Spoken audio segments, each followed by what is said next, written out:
Hello, Grace kids, Grace family. I'm Cade. I don't know if y'all remember, I know it's been a super long time. But I'm here from my house in College Station. I've got my roommates in the other room playing Mario Kart.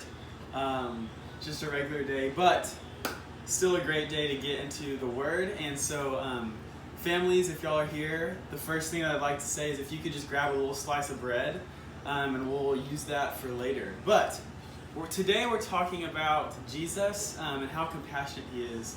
And specifically, we can see that in Matthew 14. To kind of give you a little context, we talked a while ago about how John the Baptist actually baptized Jesus. And it was this huge ordeal, and it was really, really spectacular. So Jesus and John the Baptist had this really cool friendship with each other. And so, sadly, where we're at now is in Matthew 14. It talks about how John the Baptist actually was put in prison and killed by King Herod. And because of this, Jesus got really sad. And so a few things that tells us is, one, that Jesus is completely human. Just like we get sad when we lose friends, when we lose families, or pets or anything like that. It's really sad and heartbreaking. And Jesus expressed that emotion of, man, I'm sad. And so what did he do? He got on a boat and secluded himself, was isolated. And yeah, what I think he did there is, it doesn't really say, but I think that was a time of prayer, of processing. But what it really does is it proves again how he's really like us. So everybody heard, they're like, oh, well, Jesus is going to be alone. Let's go follow him. So a bunch of people followed him. And whenever he got off the boat, he was like, wow, there's all these people here. What do we do? So what he did is he would just start talking to them. And the disciples were like, hey, Jesus, bro, it's kind of getting a little late, so let's go ahead and just send them home. They got to go get food at their own place, so we'll just go ahead and send them home and it'll be good. But Jesus was like, you know what? I'll go ahead and feed them. And it actually says in verse 16, Jesus says, they do not need to go away. We'll give them something to eat. So they gathered, it says here in verse 17, we here have only 5 loaves and 2 fish. And he was like, all right, let's bring them here to me. Let's sit them down. And it says he took the 5 loaves and the 2 fish. Looking up towards the heaven, he blessed the food. And breaking the loaves, he gave it to the disciples. And the disciples gave it to the crowd. And they were all satisfied. They picked what was left over of the broken pieces. And they had 12 full baskets. So wow. He broke these 5 pieces of bread and these 2 fish. And even to the point where they had leftovers. And at first when I read this, I was like, okay, so he just tore some bread and handed it out, and it was awesome. But then verse 21 says, there were about 5,000 men who ate besides the women and children.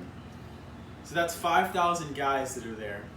And then you got to look at their wives and their children. So I'm guessing, if I had to guess, maybe around 13 to 14,000 people that he fed with 5 loaves. So parents, what you can do is we're going to grab that piece of bread, and we're going to go into an activity that I'm actually going to do with y'all with my roommates. So let's get to that.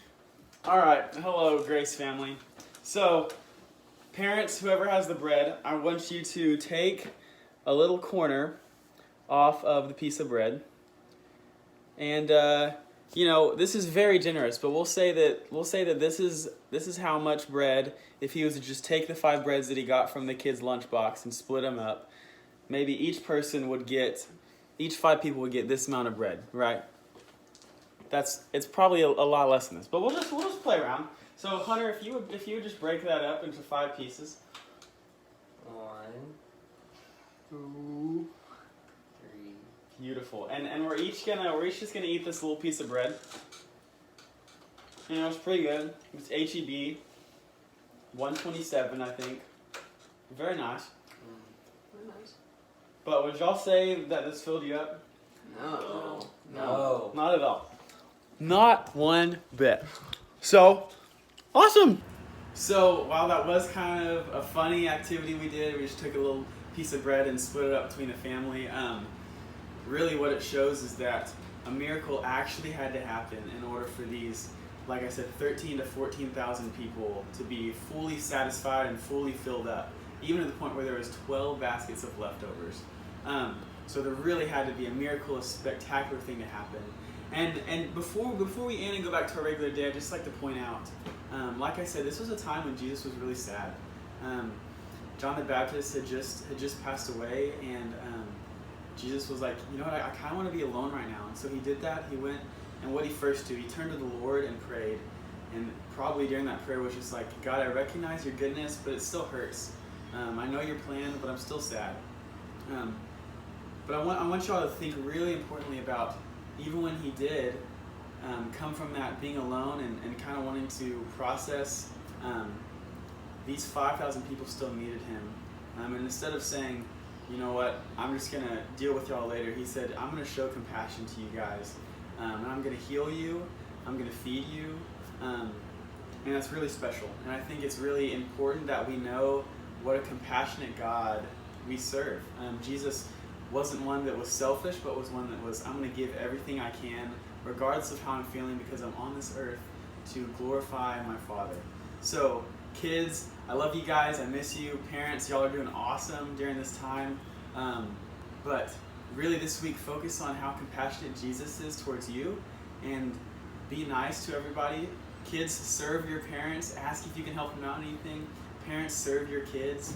But we love you and we miss you, and I hope you all have a great rest of the day.